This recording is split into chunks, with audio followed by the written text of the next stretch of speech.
गायत्री मंत्र। ओम भूर्भुवः स्वः तत्सवितुर्वरेण्यं भर्गो देवस्य धीमहि धियो यो नः प्रचोदयात्। प्रदूषण आज एक महामारी का रूप लेता जा रहा है। आज देश के कई बड़े शहर प्रदूषण के चलते बुरी तरह से हाँफ रहे हैं मित्रों, और जिसका परिणाम तो हम सब देख ही रहे हैं। इन दिनों पूरे दुनिया को हिला के रख देने वाला कोरोना अभी भी सक्रिय है और लाखों करोड़ों मौतें इस कोरोना के कारण हुई है मित्रों। आप जानते हैं सबसे बड़ा कारण क्या है? कि वृक्षों को बेतहाशा काट रहे हैं लोग। पिछले कुछ समय से देश में पर्यावरण का मिजाज लगातार बिगड़ रहा है। इसका खामियाजा देश ने किसी न किसी बड़ी आपदा के रूप में चुकाया है। पर्यावरण संबंधी कई अंतर्राष्ट्रीय रिपोर्टों में यह स्पष्ट हो चुका है कि भारत में कई शहर दुनिया के सर्वाधिक प्रदूषित शहरों में शामिल हैं। और मित्रों, विश्व स्वास्थ्य संगठन के वायु प्रदूषण डाटाबेस के अनुसार अगर देखें तो विश्व के सर्वाधिक प्रदूषित 15 शहरों में से 14 शहर तो भारत में हैं। तो भारत के लिए तो बहुत ही चिंता का विषय है। आप चलिए देखिए, वाराणसी, कानपुर, लखनऊ, पटना तथा गया भी शामिल है। देश की राजधानी दिल्ली की हालत तो अक्सर गैस चैम्बर सरीखी होती जा रही है, जहां जब तब जहरीली धुंध का गुबार देखने को मिलता है। इससे किसी स्वस्थ व्यक्ति के लिए सांस लेना मुश्किल हो जाता है। दी लेसेंट की एक रिपोर्ट के मुताबिक भारत में वायु प्रदूषण के चलते प्रतिवर्ष 10 लाख से ज्यादा लोग मौत के मुंह में समा जाते हैं। कार्बन उत्सर्जन मामले में दिल्ली दुनिया के 30 शीर्ष शहरों में शामिल है मित्रों। और यहाँ तो ऐसा है, पहाड़ नुमा कूड़े के ढेरों से निकलती जहरीली गैसें, औद्योगिक इकाइयों से निकलते जहरीले धुएं के अलावा सड़कों पर वाहनों की बढ़ती संख्या कार्बन उत्सर्जन का बहुत बड़ा कारण है। कहा जाता है कि अगर दिल्ली तथा देश के अन्य अत्यधिक प्रदूषित शहरों में वायु प्रदूषण पर नियंत्रण पाना है तो लोगों को निजी वाहनों का प्रयोग कम कर सार्वजनिक परिवहन को अपनाना चाहिए। साथ ही बड़े पैमाने पर पौधारोपण को बढ़ावा देकर हरियाली बढ़ानी चाहिए। और मित्रों, हरियाली की कमी के कारण पर्यावरण का संतुलन डगमगाने से प्रकृति का प्रकोप बार बार सामने आ रहा है। दूसरी ओर सरकारें शहरी विकास, देश के विकास को गति देने या लंबे चौड़े एक्सप्रेस वे बनाने के नाम पर लाखों वृक्षों का सर्वनाश करने का आदेश जारी करने में विलंब नहीं करती है। कुछ माह पहले दिल्ली में 16,500 ऐसे ही पेड़ काटे जाने का आदेश सुनाया गया था, किंतु चिपको आंदोलन की तर्ज पर दिल्ली वासियों ने व्यापक स्तर पर जन अभियान चलाकर सरकार को अपना निर्णय वापस लेने को विवश कर दिया मित्रों, और इन वृक्षों को कटने से बचा लिया। अब हमारे चिपको आंदोलन की प्रणेता जो देश और दुनिया के लिए एक संदेश दे गए और लाखों करोड़ों वृक्ष अपने जीवन काल में लगाए, सुंदरलाल बहुगुणा अब नहीं रहे। अब हमें फिर सुंदरलाल बहुगुणा पैदा करना पड़ेगा अपने देश में। लेकिन मित्रों, देश में हर जगह स्थिति ऐसी नहीं है।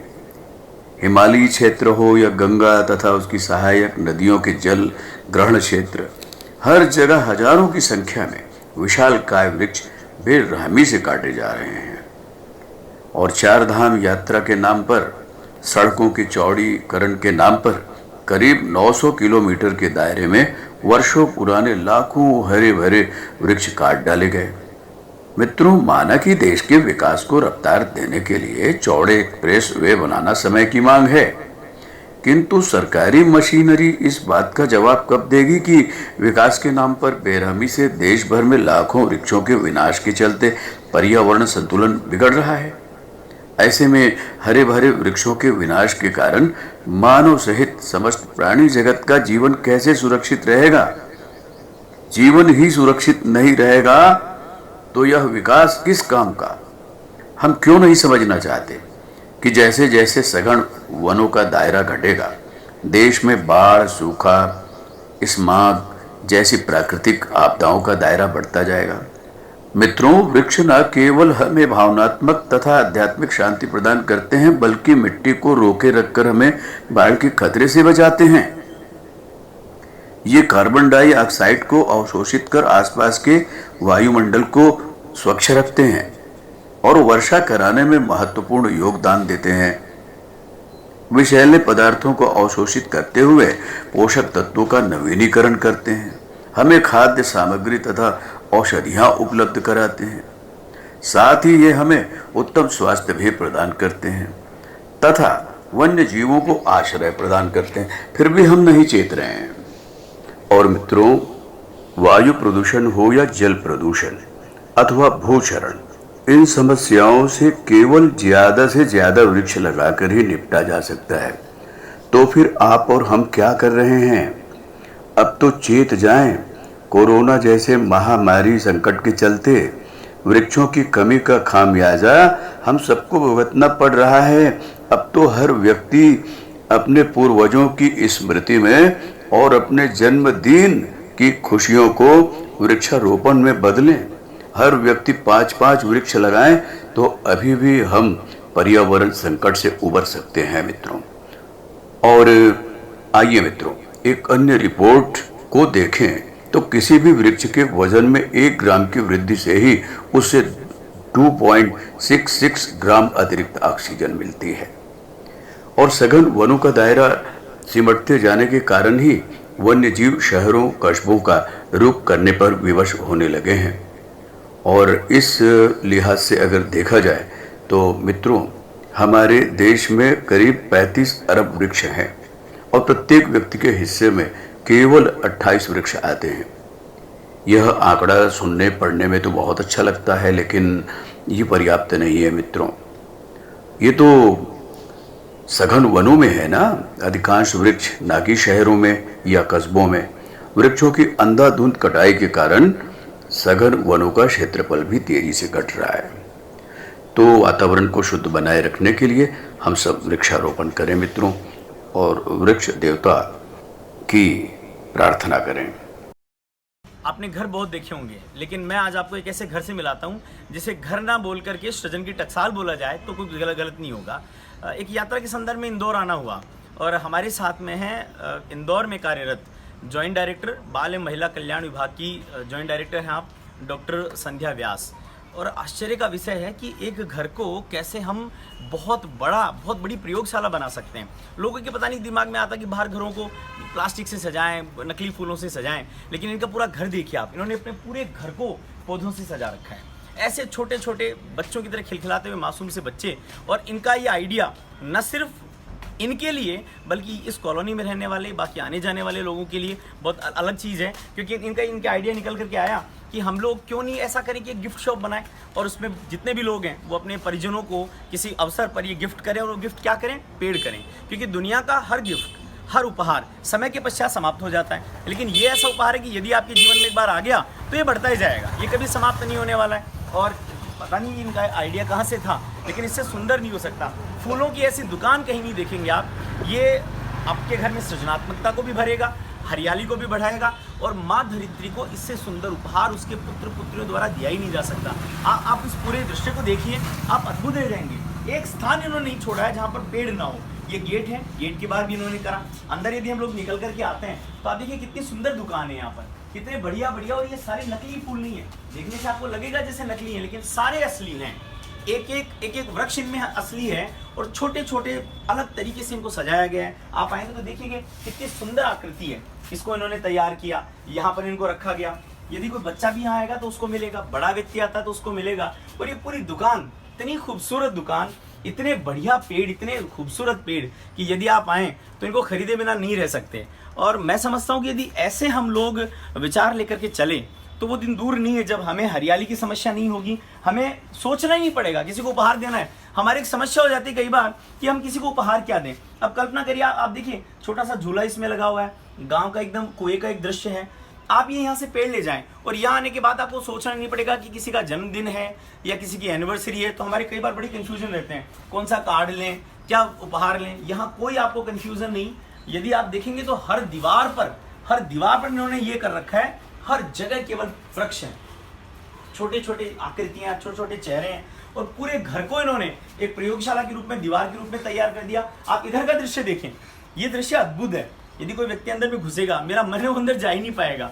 यदि आप यहाँ से देखते हैं, दीदी आपको कहाँ से विचार आया, ये आइडिया कहाँ से आया आपको, कैसा करना चाहिए? प्लांट्स का हमको शौक था और मेरे फादर बॉटनी के रिटायर्ड प्रोफेसर हैं, तो घर में सबको प्लांट्स का शौक था। फिर इसके बाद में ये सोचा, मैं अक्सर प्रोग्राम्स में जाती थी तो लोग बुके देते थे, तो मुझे फूलों का भी बहुत शौक है, तो हम ले आते थे वो फूल। फिर हम उनको पानी में रख के 2-3 दिन संभालते थे, लेकिन 2 दिन ज़्यादा से ज़्यादा 3 दिन वो फूल तो ख़त्म होने ही है, तो बड़ा दुख होता था। तो ये सोचा कि क्यों ना पौधा दिया जाए गिफ्ट में या स्वागत में या इसके लिए, तो ये विचार वहाँ से आया। फिर मेरी जो बेटी है वो भांजी है, मेरी बेटी ही है मेरे पास शुरू से रही, तो वो बहुत क्रिएटिव है, तो उसको भी ये अच्छा लगा। उसने कहा कि हम पौधे को बहुत क्रिएटिविटी के साथ सजाते हैं, अच्छे पॉट्स में या उसमें कुछ इस तरह की डिज़ाइन बनाते हैं कि लोगों को अट्रैक्टिव लगे। और ये आइडिया इतना काम किया कि बच्चों को ज़्यादा अट्रैक्ट किया, ये मुझे बहुत बड़ी बात लगती है, क्योंकि यदि बच्चों में हमने संस्कार डाल दिए तो आगे वही नागरिक बनने वाले हैं। बच्चे अपने बर्थडे गिफ्ट, रिटर्न गिफ्ट के लिए अपने पेरेंट्स को कहने लग गए हैं यहाँ कॉलोनी में कि हमें वहाँ से प्लांट्स ही देने हैं। और दूसरी चीज़ है कि मुझे वो सफलता लगी कि छोटी बच्ची आई कि ये कैक्टस मुझे लेना है, ये प्लांट लेना है, 3 दिन से देख रही थी। और उसके बाद बोली कि मैंने कहा ये बेटा छोटे से छोटा प्लांट भी 50 रुपीज़ का पड़ेगा ये। तो वो बोली कि कोई बात नहीं है, मेरे गुल्लक में इतने पैसे तो है ही है। और वो गुल्लक से अपने पैसे लेके आई और वो प्लांट लेकर गई। तो वो चीज़ मुझे बहुत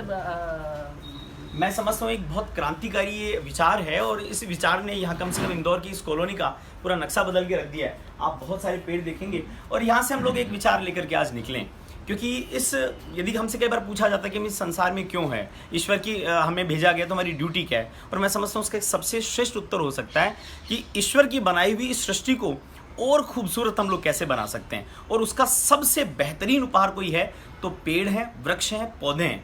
आप आइए, इन पौधों को लीजिए, और ये जहाँ तक भी ये वीडियो पहुँचे, हमारा आप सबसे अनुरोध है कि आप इसी प्रकार के विचार लाएं, आइडियाज़ लाएं और माँ धरती को और खूबसूरत बनाएं।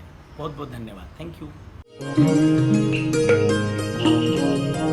हमारे YouTube चैनल को सब्सक्राइब करें और बेल आइकन को दबाएं ताकि आपको नोटिफिकेशंस मिलते रहें।